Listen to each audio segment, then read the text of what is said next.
Sa paglalakbay natin na tinatawag na buhay, hindi mo lamang makikilala ang mga mabubuting kaibigan na laging nandyan upang suportahan ka, na hinikayat ka sa kabutihan at maging pinakamahusay para sa iyong buhay, kundi pati na rin ang mga toxic na nandyan na sinasabayan ka lamang bilang isang pagkakataon para sa kanilang pansariling pakinabang. Ang mga pagkakaibigang ito ay nakakapekto sa iyong pisikal, mental at emosyonal na kalagayan. Kaya paano natin malalaman ang isang tunay na kaibigan at nakakalason na kaibigan? Narito ang 4 na pagkakaiba ng mabuting kaibigan at toxic na kaibigan. 1. Pinoprotektahan ka ng mabubuting kaibigan kapag ikaw ay nanghihina. Aalagaan ka ng isang mabuting kaibigan kapag kailangan mo ng kalinga at suporta. Meron ka bang kaibigan na nagpoprotekta sa iyo kapag nasa pinakamababang punto ka ng iyong buhay? At nakikinig sa iyong empatya at nagbibigay ng kaligtasan at panatag sa emosyonal kapag dumaan ka sa isang masamang araw? Ang mabuting kaibigan ay karaniwang nakikinig.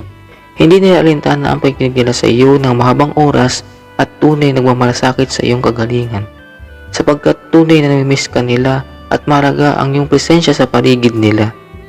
Ang mga toxic na kaibigan ay kumukuha lamang, humihingi ng marami at nagbibigay ng kaunti. Sa kabilang banda, ang mga nakakalason na kaibigan ay tinitignan lamang ang kanilang sarili at sinusukat ang kanilang pagkakaibigan sa pamamagitan ng kung ano ang maaari nilang makuha sa iyo. May kilala ka bang palagi nagkakalkulit pagdating sa pagtulong sa iyo, kahit na tinulungan mo sila ng maraming beses? Tuwing tutulungan ka nila, lagi silang may inaasahan na kapalit.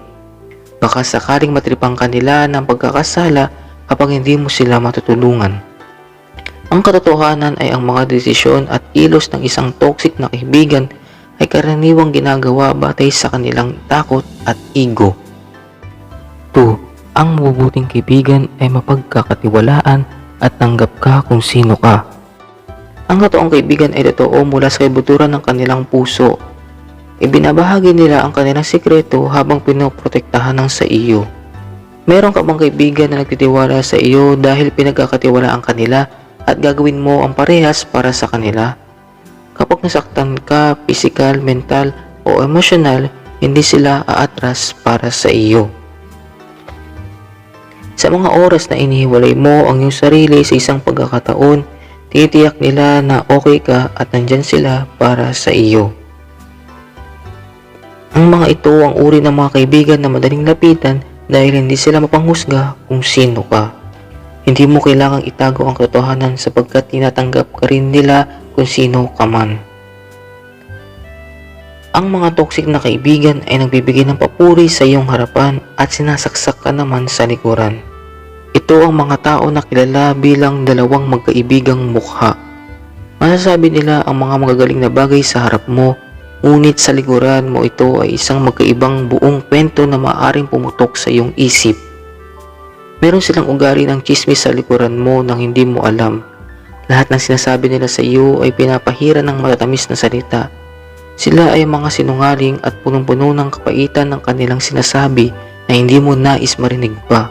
At ito ay nagiging isang problema sapagkat hindi ka nila pinipigilan na gumawa ng mga nakakalungkot na desisyon kahit alam nila ang mga kahihitatnan nito. Ang mga toxic na kaibigan ay madalas na may isang mahinang moral.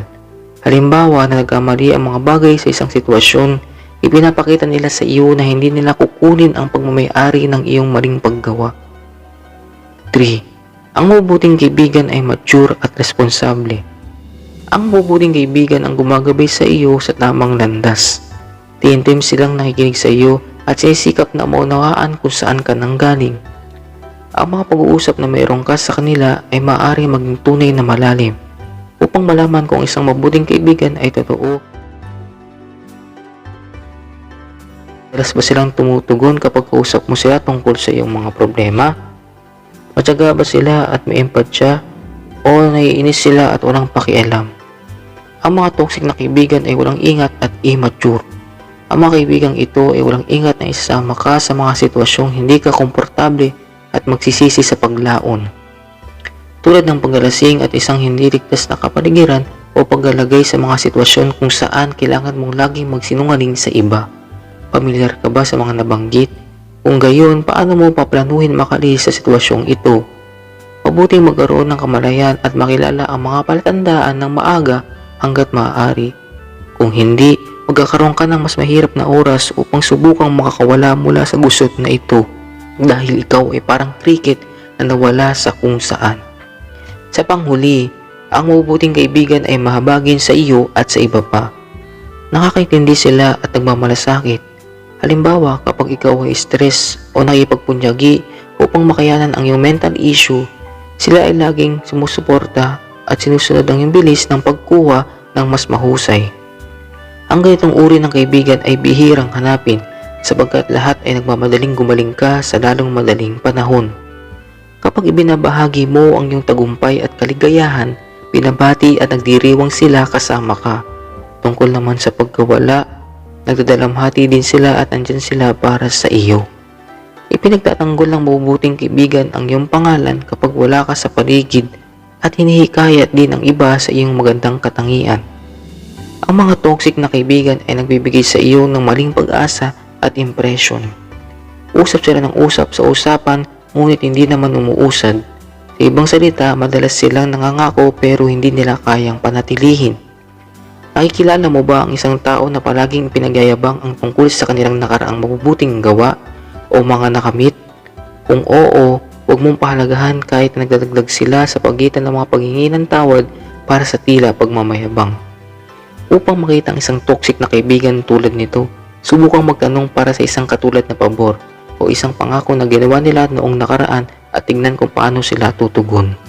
Kung umaatas ba sila sa iyo sa pamamagitan ng pagbibigay ng mga dahilan o nasusunod ba nila ang unang nilang ipinangaral? Ang alinman sa mga puntong ito na nabanggit sa itaas ay nagpapaalala sa iyo ng sino man? Meron ka bang mas maraming mabubuting kaibigan o toxic na kaibigan sa iyong buhay? O nakikilala mo ba ang pagiging isang mabuting kaibigan o toxic na kaibigan sa iyong pamumuhay? Tandaan, walang perpekto. Ang mahalaga, natututunan natin ang mga ugali ng ating mga kaibigan at tayo ay maging mas mahusay na bersyon ng ating sarili. Kung meron kang isang kaibigan na nakakaapekto sa iyong buhay sa isang negatibong paraan, ano ang susunod mong plano na gawin? Ipaalam mo naman sa amin sa comment box sa ibaba. At huwag mo naman kalimutang i-like ang video na ito at mag-subscribe ka na sa Brainly Box at hampasin ang malaking kampana sa gilid upang ma-notify ka sa mga bagong topic at content na ganito. At pakishare na rin ang video na ito sa mga kaibigan at kakilala mo upang magkaroon sila ng kamalayan at maging alerto sa pagkipagkaibigan. Muli po maraming po salamat sa inyong panonood.